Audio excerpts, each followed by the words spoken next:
Hi, I'm Peg Miller, and I'm a person in long-term recovery, which means that I haven't binged and purged with food since 1965, haven't smoked a cigarette since 1977, and haven't binged on alcohol since 1980. What that means is that I have a glorious life, continuing to heal from the early and generational trauma of my early life. Some of you may have heard of Gabor Mate, who continues to write and speak about addiction. One of the things that he says is, not everyone who is traumatized becomes an addict, but all addicts suffer from trauma. When addictions ran my life, I really believe that only my addictions, smoking 3 packs of cigarette a day and drinking daily, enabled me to get through the days of my life. Those unhealthy coping skills were the only coping skills I had. As someone who epigenetically comes from generations of people with mental illness, addiction, and abuse, I was born traumatized.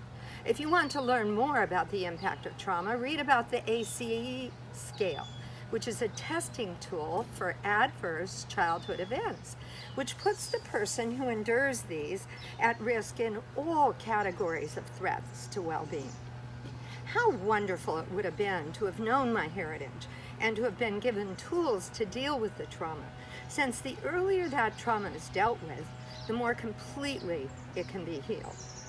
My artwork is on cardboard, which I think is really appropriate for a recovering person, since we are redeemable, recyclable. The collages were done in an art workshop led by a former client of mine, and they portray the early stage, the present stage, and the future stage of my recovery in collage. There are 2 pictures of me at age 2, since that is the age that I began splitting into the hidden traumatized little one and the cute and charming little one, left to deal with the traumas of her life alone. The result was who I became, my false self at age 5, a charming and cute chameleon, competitive and fiercely independent, a star. I will complete this video with a poem that I wrote, which was published in a book entitled, Lifting Women's Voices, Prayers to Change the World. Most of my life I've watched others and tried to figure out how to appear normal, burying and covering up the truth of my life, the incest, the beatings.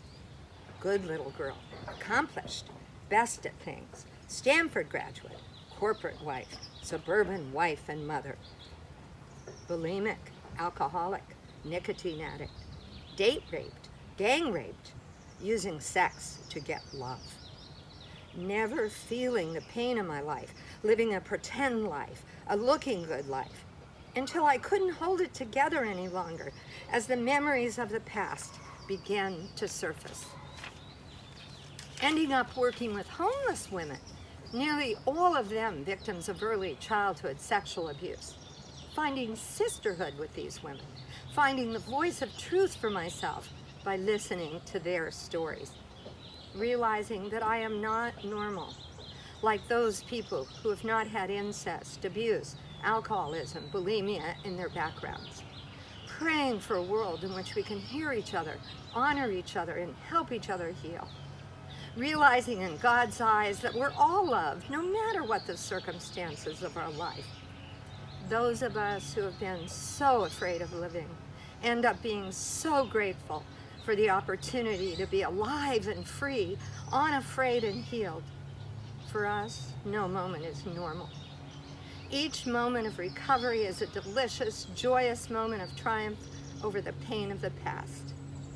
May we all join in ending the abuse of children, of women, of any and all human beings and other living things on the planet.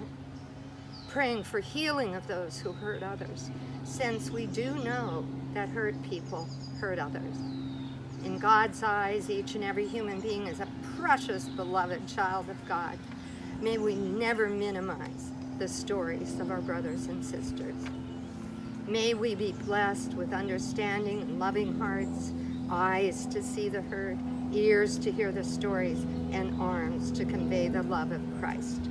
remembering God's promises to work everything for the good and to have heaven on earth for all of us in